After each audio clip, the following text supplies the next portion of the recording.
My name is James Akan. I am a 2024 Mandela Washington Fellow. I was posted to the Leadership in Public Management track at the Georgia State University.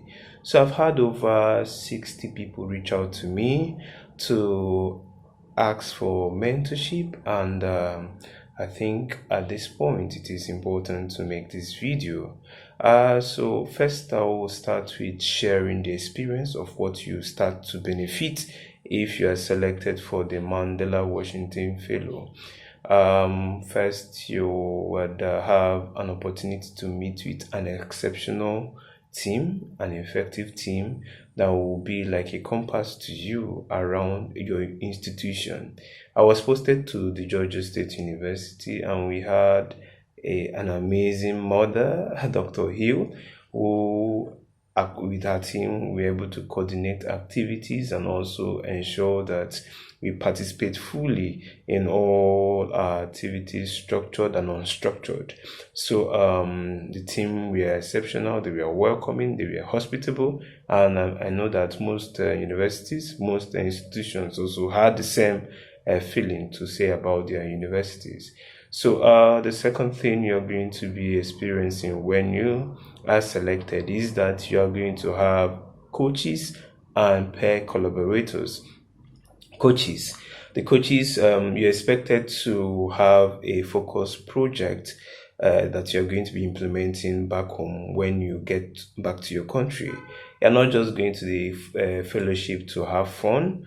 You are also going to build on the knowledge you have garnered and also impact to your people. So my focus coach was very exceptional. She was able to provide support in redesigning the project I had for my people in Akwa Ibom State. She was able to provide insight to how I can go about, mobilizing resources, human and all resources, so that it can be able to implement this project. She's been part of the project. She wants to know the progress I've made, and that is how a coach should be. The peer collaborator, very exceptional person. Noah, he was also supportive, and so that's what you're going to be getting when you are selected for this fellowship. So the third thing is that you are going to also have a robust classroom section. The classroom section is going to provide the opportunities to have an interaction with professionals, experts, people from various fields. We also had people from the NGO space come to even share their story in the classroom. They share how the challenges they had and how they were able to navigate through those challenges and give back to their people in America. So it was a really robust session in the classrooms. We had them teach us on leadership training. There's also an assessment we did, which is called Crypto Strength, where five of your strength as a leader is being identified.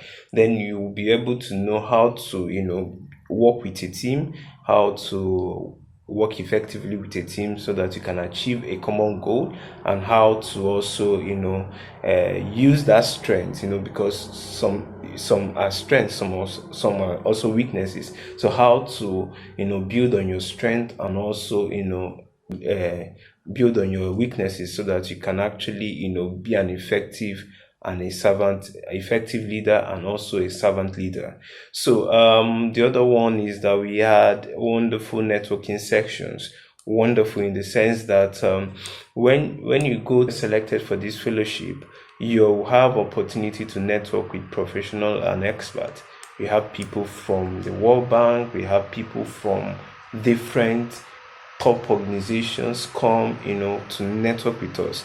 What they were doing was to hear what we are doing back home, to see where they can provide insights and also see where they can provide support. And they were very receptive because they were willing to work with us to ensure that we get our visions and goals and objective together and also impact and do amazing impact back home. So that's the opportunity you're going on. The networking session is also robust. After your institutions, you also advance and meet the top people in Washington D.C. There, you are going to meet people from all over the life. 700 fellows.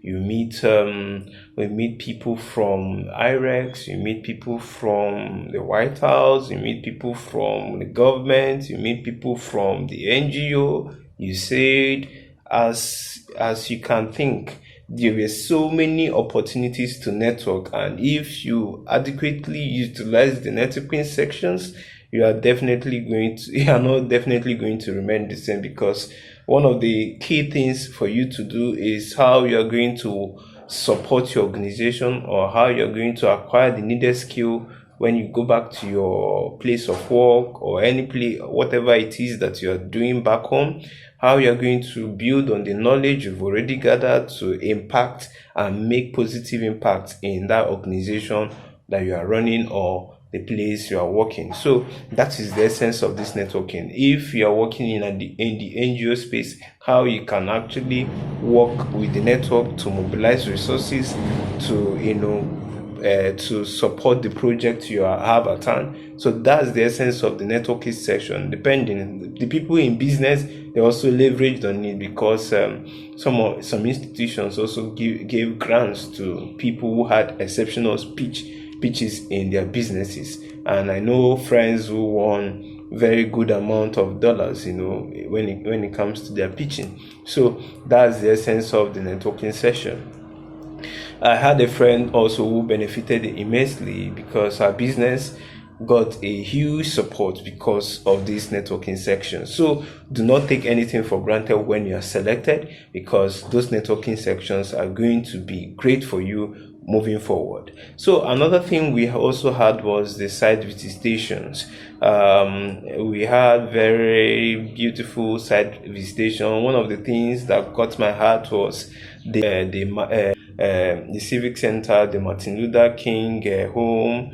It showed us that what we are enjoying today, the skin we wear, the color we wear, does not matter. That some people actually fought for it. When we visited this site, it resonated so much deep empathy for me, because it shows that people went ahead to support you, and that cultural events. We had the Mandela Day, where we brought accessories from our countries. We displayed a graphical synopsis of how a country looks, the best places, the beaches, the food, the icons, so many things that could be represented, our currency, so many things that can be represented to your country. So as a fellow, you are flying the flag of your country, and it is important that you bring in the best. What can make other fellows or other people want to visit your country. So we had the opportunity to design a cupboard where we displayed our rich cultural heritage. We also brought our necklaces. We brought so many things from our country, artifacts from our country that could, spice the day up. So we also had the opportunity to visit the American people. So most times, you get invited to families, for you to spend, to have breakfast, to have lunch or dinner, depending on your time schedule or probably your unstructured time. Um, I got invitation from so many families, and then also had the opportunity to also visit as a cohort. We went to a big family in a part of Atlanta, where we were able to share meal, we were able to discuss and also play music, and also play the Nigerian music. Nigerian music very important, and we had fun, and it was an opportunity for them to learn from us, and also for us to learn from them. So it was more of a cultural exchange. Yes, because one of the things that this fellowship is going to help you do is for you to be able to, give and also take, So it's not just you receiving all the time. You also have to share what you came with. So they were very excited to have us, and we had an amazing time. So another thing is the Grand Summit. The Grand Summit is where you get to meet these 700 fellows all cut across the 54 African countries. So they come for the fellowship, for the summit. We have different sections. You have opportunities to stay in a little group to get to know people. I was able to network very well, and that was why I was called a celebrity fellow, because I virtually was intentional about my networking, because I know that what I'm going to be doing back home is not something I would be able to do alone. So I will need experts. I will need professionals. I will need, resources to impact into my people, because I intend to have a capacity building training for my people. I've already started this, so many of them will be coming around to also be part of it, because they love the vision and they want to be part of it. So I was able to network very well. So in few years time, you are going to see that you are going to see an academy that is going to a hub, an academy that is going to be imparting skills on young people. So that is it. And then let's not also forget that this application, when once you start the application, you should understand that there are do's and don'ts, in the application. So, when we are discussing the tips, how to successfully apply for this, there are certain things you should put in consideration when you are starting your application. Sometimes you can do so many things at the same time, but you're not telling your story well. So, this is going to be an opportunity for you to learn how to navigate through the application process, and also how to, put up your application in such a way that is going to be considered, and then is going to also share what you are doing. So, one of the things you should do when you are applying is that you first have to reflect. You have to sit to reflect on your motivation, on your vision, on your motivation, what you are doing presently, why are you doing it now. But before then, you should understand that the fellowship is divided into three. We have the leadership in business track, we have the leadership in civic engagement track, we have the leadership in public management track. I was in the public management. So all these have they have their expectations when you're applying.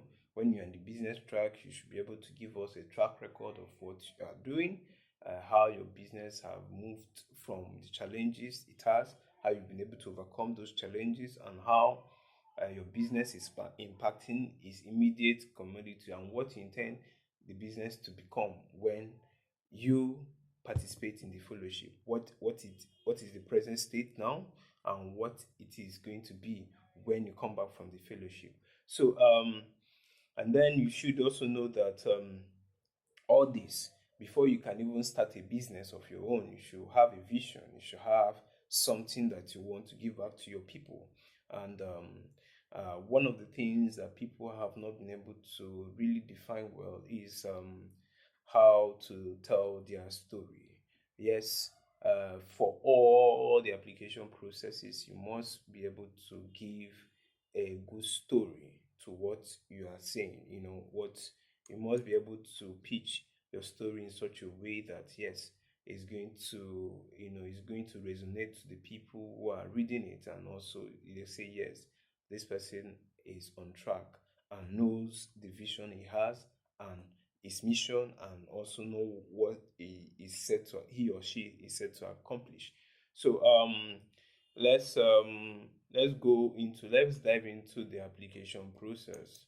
So we are going to discuss what motivates you in solving the problem, and explain how you are solving and working towards solving these problems. one of the valuable techniques you should also adopt when you are, writing your essay is that you must apply the STAR method, you know, or because you need to first put in consideration when you are applying what situation you are trying to address. You know, you need to clearly articulate the problem you seek to address and the challenges you are facing. For instance, if I'm in the civic, or if I'm in the NGO, and I have a community project in a particular community or local government, and let's say the project is on providing clean and potable water for the people in the rural community, I should be able to state the problem that in this community that is blessed with abundance, that they lack clean and potable water. I should be able to state why I'm doing what I am doing, why I'm taking the project to that place, and what it stands to gain. So that is how your application should be channeled. You should be able to identify the situation in that community or the place you are addressing the problem. Another thing is that the STAR method, still under the STAR method, is the tax. You need to explain you need to explain how you need to outline the goals and the objective. You need to explain how your strategies will be able to provide change in that particular place. You need to explain your plan, the tasks you have at hand. Yes. So the third one is the action. What action are you taking? What specific tasks are you taking? What what tasks do you intend to implement you when you have the opportunity to, implement your project, or how you are implementing, what action are you taking to implement that project. For instance, there are people who are into gender-based violence, who are addressing issues. So what they expect you to know, to state, is that okay, at this point I've been able to identify a channel. I've been able to create a channel where people can report their cases of gender-based violence, and you know that you have been able to also provide psychosocial support for people and victims of this gender-based violence. So that is how it should be when you are making your application. So you also need to understand the results you have gotten. For instance, if you have been able to report cases of gender-based violence, we should be able to know, okay, what has been done about that. How have you been able to reintegrate the victims of gender-based violence into the society? So that's how it should be.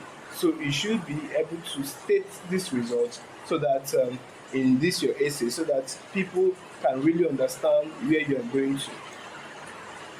So another thing we should also understand that is the storytelling. The storytelling aspect of the application is very important. Most times people do very amazing things and they are not able to tell their story, and that is where they lose out in the application. Yes, I've applied several times and I understood that probably I've not been following that STAR method, where I'm able to identify the situation, I present the task, I present the action, and then the result. And then, when it comes to also storytelling, when you read the question, another thing is that there may be three in one questions, and then people just answer one and then leave the rest. So you have to read carefully and underline the keywords in each question, so that when you are answering your question, you're able to address all the things they ask. For instance, in a question, maybe number one question will say, will require you stating your vision, stating the problem you are facing in your community, and then the action you have taken so far. And then sometimes they will even ask you to state your long-term vision. So you need to be able to underline the key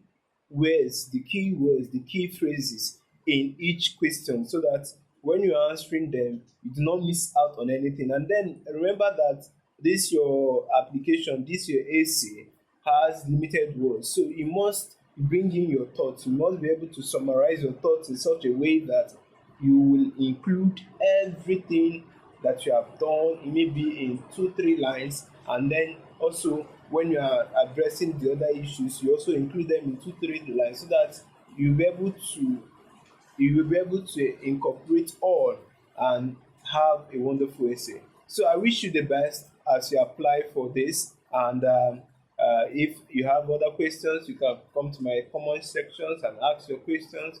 I'll be willing to support you. I wish you the best. Have a wonderful application. Take care.